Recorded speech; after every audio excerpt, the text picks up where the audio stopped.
So Scott, what did we find? What do you think? What did we found? What do you think? So Scott and I just got here to the Jacksonville showroom at the St. John's Town Center, and this guy has been here for 2 weeks. He said 3 weeks. 3 weeks. And nobody knew. Nobody knew. What'd you call this thing? You called it the Optimus? Optikin. So it's the Optimus Mannequin. So it's an Optikin. It's not the real bot, but it's close enough. It's a close enough. It's definitely closer than the one we saw at the original presentation. That was basically just a model. Now, obviously, what is missing are all the cabling. So we don't see that. You think it's it's probably there. Plastic. These feel like plastic. Yeah. This could be, actual Optimus bits. And these are 3D printed parts based on the actual geometry. Even though it appears that does not sound. That's definitely plastic. But it doesn't even sound like 3D printed like TLA or anything. That's definitely a piece of metal. So we're looking at the different pieces of hardware here. I mean, those look like the actual pieces that they'd probably be using. So these joints, I think, are kind of. They spent some time making this. I mean, even if it's just a demo. I mean, the fake actuators. That's plastic too, and So most of it is, but you get an idea of the size of the bot, what it's going to be like. It does match. It's got the belt buckle on. Hey, you know what? You know who else got the belt buckle on? Yeah, there you go. All right, so there we go. That's metal. Yes, that's the metallic part there. And again, some of these fittings that are in here are probably metallic. Now, how does the bot work? Does anyone wonder how it works? Mechanically, how it's going to be working. So if we want, we can look at the wrist, which is always a rather interesting piece right here. So what we have is we have a couple places that I would like to get. So you can see there's a pin joint that goes right through there. That is what makes the arm do this. With this actuator here pulling it back, Now the way that works is that both of those have to work in tandem. They work together. So they push forward. By pushing forward, you're going to get this movement. Are there two for redundancy or balance or strength? You see this one right here? You got another pin right there. Oh, so it can go up or down. There's another axis right there. Now these two axes don't exactly intersect, but they're very, very close. Now what happens is you go differentially like that, it's going to force that axis to move. And now your hand can do what's a yawing motion.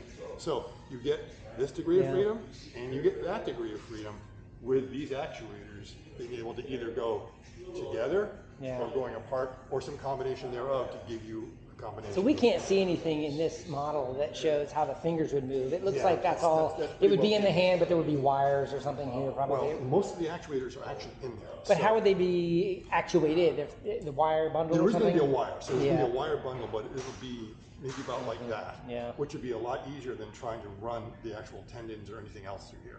So there are actuators that fit here, here, here, here, and then on them there's one that goes across here, and there's two for the thumb. So the thumb is able to kind of go like this and like that, but the fingers can only do this motion, and they do it because they have a cable or tendon, if you want to think of it, that is connected to the servo in there that winds it up, and as it winds it up, the fingers close down. And then I don't know if we can see it in here, because the real one will have it, is that on each joint it's spring loaded. So if you don't put any tension on it, the fingers are just going to kind of release. I don't feel any grippy back here. It probably will have some sort of grip. Plastic. And we saw in those videos that they have almost like thimbles on the fingers that were little rubber grips, depending on what they're doing. So if they need to pick up something that is very slippery, they'll probably put on some sort of attachment for that. Just like anyone does. Like you wear a certain pair of gloves depending upon the job that you're doing. Now, so with these two motors here, these two servos, it gives you two movements on the wrist. Okay? So we got this and we got that. But as you know, we can do this with our wrist. That's back here though. That's being done by this motor right here. Now, this is rather interesting. You see there is a pin. This pin goes through there, and I'm not sure if that pin's just there to lock it. We can see it goes all the way through. Trust me, it's not going to be there. Do you think those pins are just part of the mannequin assembly probably? That might be part of the mannequin assembly just to hold it in place. Now this one doesn't seem to go all the way through. And what's interesting, if you look at the actual Optimus, you will see that these holes exist. That they are in there. It's just that you don't have the pins in there. This one only goes partially through. You see it doesn't go all the way through? So I'm not sure what the point of this thing is, because it actually is in the real one, yet it doesn't seem like it goes through the lock anything. This one we can see. That goes all the way through. So it's definitely Could it be, I mean, if they are there on the real one without pins, could it be part of just modularity of taking something apart and putting it back together? I don't know. Now, see, this is another thing that is kind of perplexing me, is that if you look at these motors here, we have multiple copies of it. There's another motor hidden back here that we can't quite see, which is identical to this one, which is identical to that one, which is identical to this one. So that means on each side of the bot, you have 4 of these motors. You have 8 motors. And you'll see they kind of combine differently with different units, and they are designed to be able to be connected different ways.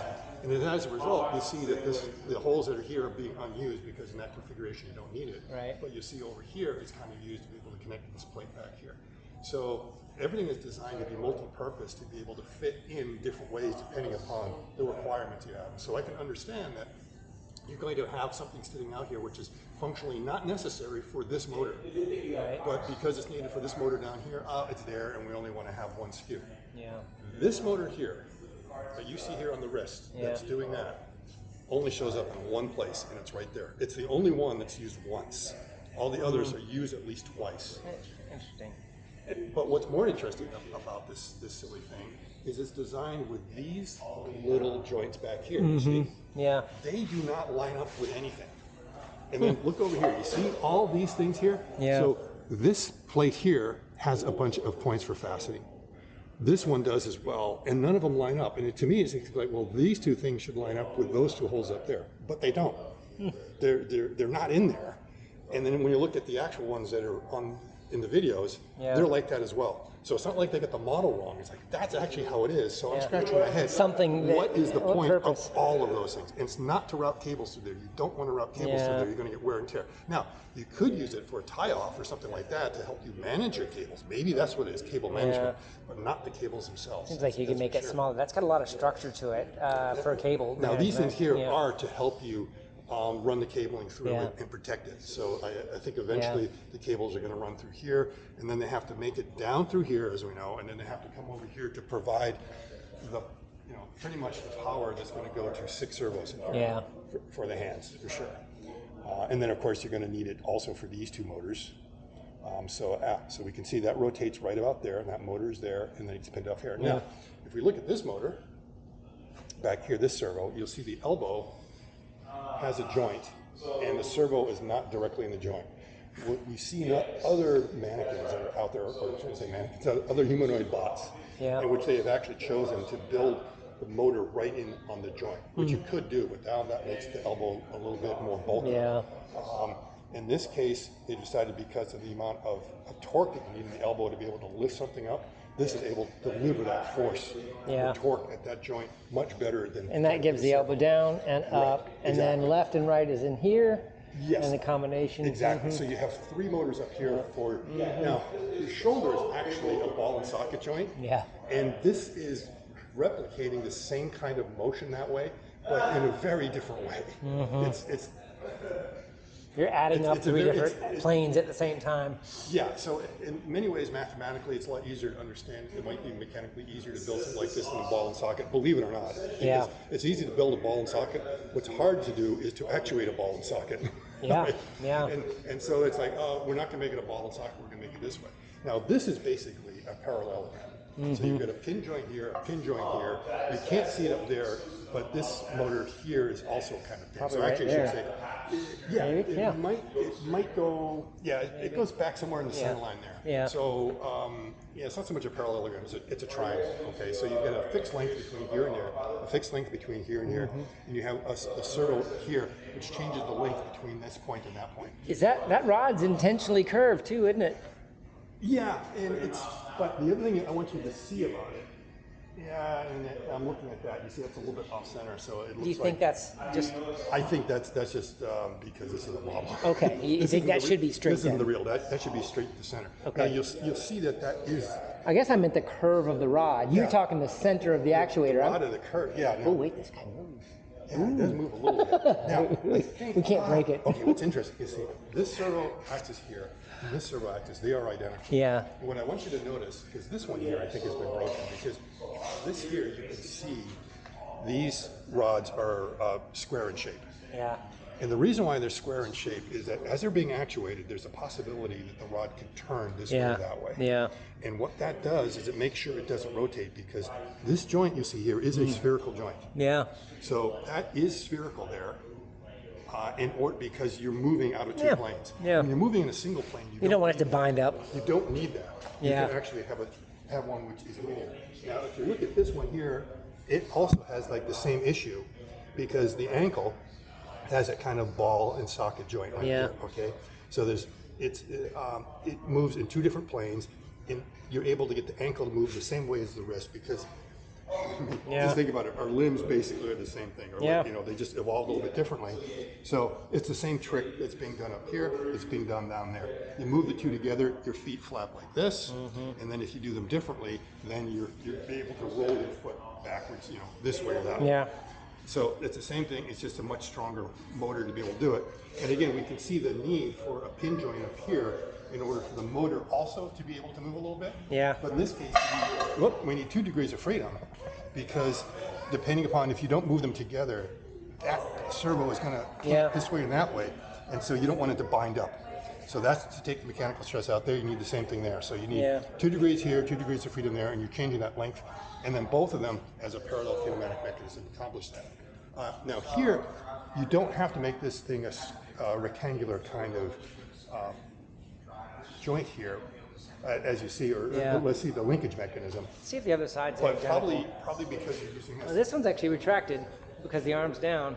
Yeah, so we can see the arm in 2 different positions there. Now, if we look at this servo here, okay, so we got this. Oh, sorry, these here. These are the big boys. Yeah, that's the one that lifted the piano, right? Right, that lifted the piano. Now, if you actually look at that thing there, you're going to see it's circular. And the reason why it's circular is this moves in plane. It's only in plane. So it's a nice pin joint through here, it's a nice pin joint through there. It's just staying parallel the whole time. Yeah. So you don't need to do what you're doing here to be able to move out of it. And as a result, this is what's going to prevent that particular axis from rotating along the drive. That will take it all up. If you try doing it here, then you end up putting a lot of binding force on that, and that's not what you want. Right. So that locks it out. And now there is kind of a parallelogram. So this here is a triangular structure that then goes into another mechanism, which is more of a parallelogram, which is designed to be able to make the torque curve more predictable, or kind of linearize the whole thing as you go through here. And we can't see the motor that's on the other side. It's covered by this plate. So it's covered by that right there. And they don't have it in the model, even though it's covered up? Yeah. Oh, it's not even in there. Okay, so we can definitely see. Yeah, I don't see it in the model. So they got the kill switch on here, though. Yeah, they got it. And so this is a PSA. Remember that location, okay? Just in case. So what you do is you distract its attention and someone comes up from behind. Give it a hug. Yes. How you doing, Optimus? Yes. Very cool. Okay, so do you think this is actually life size? I think it is. I think it's life size. So its shoe size is about a 9 or 10. I'm a 10.5. So what do you think? Yeah, and I think it's what, 5'9"? Yeah, so maybe about a 9 shoe. Yeah. Yeah, 5'9", to get an idea. So it is definitely a model. But these. How much do you think they spent to make these models to have them out here? What do you think? I mean, do you think this is like 10 grand or something to make this? Cheaper than that? Obviously shipping and assembly and getting people out here to do it costs money too, but just spending the time to promote it by making these. Yeah, well, I mean, you do get the advantage of that. When you 3D print these things out, you see that they have all this different hardware to be able to snap it together. So they're probably learning a little bit about what it's like to piece it together. Do you think those are 3D printed? They're awfully smooth. And it's plastic. Someone who saw it thought it was 3D printed, who does 3D printing for a living. So it's possible. I mean, I don't see any injection sort of markings either, so I'm guessing maybe it could be. When we look at, if you look really closely at the Investor Day video, you end up seeing the aluminum around that's in there. It's all these pits and everything else around it that looks like it's actually a piece of metal. Yeah. So yeah, this is the only metal, and I think you would agree that we're seeing here is the hardware to assemble it. Itself, yes. Yeah, the nuts and the pins easier. and the bolts. Now I'm suspecting that's also like plastic. Yeah. I don't think that's like the. Maybe they get this piece. We did ask if we could touch it, and they did say we could. Yes. So everyone knows we're touching it with permission. Yeah. And so it could be that a lot of these different bar mechanisms here, because they're plastic, they're not going to wear very well. So, I mean, I'm looking at that, thinking that, wait a minute, the angles that this should be making, they should be the same, and they're not. Yeah. So. What do you think the intent of putting these in a showroom? Like, so this is actually not a service center. This is a showroom here in Jacksonville at the St. John's Town Center. Do you think this is to promote the brand? They're not selling Optimus here. This is just to further the brand. Help the brand. Now, I'm surprised when they put it in a service center, because the only people that go to service center are people that go to pick up their cars. Well, this isn't a service. Oh, there is another one that has a service center. Well, there are some service centers that have it. And some of the service centers are very big, and the district managers like, no, I want one there. Yeah. I don't know how many people come to a service center to actually order to look at Tesla. There may be some service centers that are double duty like that, but I think it certainly makes more sense to put it in the showroom, because what you want to do is you want people to come here and look at it and become your customer. This is probably the best thing, because the kind of foot traffic we have here, I've seen it in a couple of malls, and they're in these malls where people are just walking by, and they might do a double take and what's that thing, and suddenly go on the other, as if everyone knows, like you and me. I drove 5 hours to come up here to take a look at this thing. Okay, that's crazy. And I know. There's a lot of other people, especially if it makes the evening news, that the Tesla bot is at the showroom. People are going to come here. And so it does. Not only does it help the foot traffic here, I would think it would help for the entire mall. Cool. So that makes part sense. of this brand awareness, and there's no harm in learning how to build these things, because you can begin to find out what's difficult and what are going to be the issues you have in manufacturing, which is the whole idea of 3D printing anyway. It's a form of prototyping. That's cool. They got the Texas buckle on it. Because to my knowledge, they're not making these at Texas. So this is just the headquarters maybe in Texas. And they could end up making these anyway. So one of the speculations we have is that probably they could be setting up a line in Giga, in Giga Nevada. And the reason for that is that the batteries are coming out of there. They're going to have some stampings anyways that they need for the batteries for this battery. So they already have some of the tooling they need for that. They probably have a lot of room there. Whereas when you think of in San Francisco and Fremont, they're putting up yet another tent. It's not like they have room to grow there. So you'd want to put it in some facility at the same time. You could almost assemble this in one of the vacant buildings that might be somewhere in the shopping mall. You don't need that much square footage to be able to start assembling a lot of these and have a production. We did talk to the guys that said they sent this here a couple weeks ago, but they had a team or something. They assembled it too, or somebody assembled it. It wasn't just like they didn't ship it here. They said really? It's already coming in parts. That would even be better because they better have this on the Tesla. I mean, that's what I thought I heard those guys say was they ship it here and they not even have it assembled, not pre-assembled. That would be even better.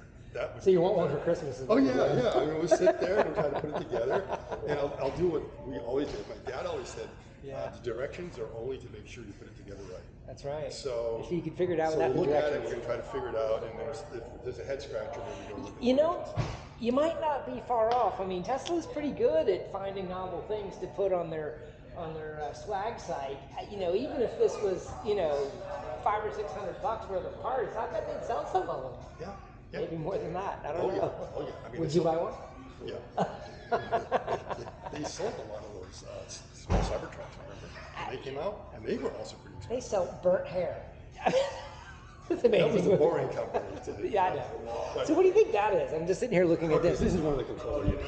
It's just it's a plastic shell for a controller. Yeah, and you'll see in the videos there's lots of blinking lights and everything and wires coming in on here. So it's probably one of the controllers, and you'll see like there's other places where they're controllers. So my suspicion is, based on that in the back might be where the plug goes, because we've always been looking at where do you charge it in? And I don't think you put it in there. I mean, that's just something to kind of hold it in. And like the picture right there, it almost looks like you could. Now, this looks a little bit different than the one from the Peterson. The Peterson might have had a bit more detail. Do you think it was the same thing, or was that an actual one at Peterson? I don't know. It might have been the actual one. So this might be more of a copy, because when I saw one of the pictures, and of course it's always hard to tell when someone sends a picture on Twitter. It seemed like that was occupied with something. There was something in there. So yeah, there's the whole battery module is going to be in there. FSD computer? Yeah. Yep. Just one. Yep. Just as one. Well, let's wrap this up, Scott, and you can take some pictures on your own, but what an amazing opportunity we found here in Jacksonville, and Scott drove up 5 hours to take a look at this little guy. Awesome. Thanks for the tour. Oh, welcome, Chuck. This is wow. That's pretty cool. This has been fun. Hope you guys enjoyed that. Listen to Scott talk about the model of the Optimus robot here in Jacksonville. Apparently they're everywhere. You got one near you? That'd be pretty cool. Take care, everybody. Bye-bye.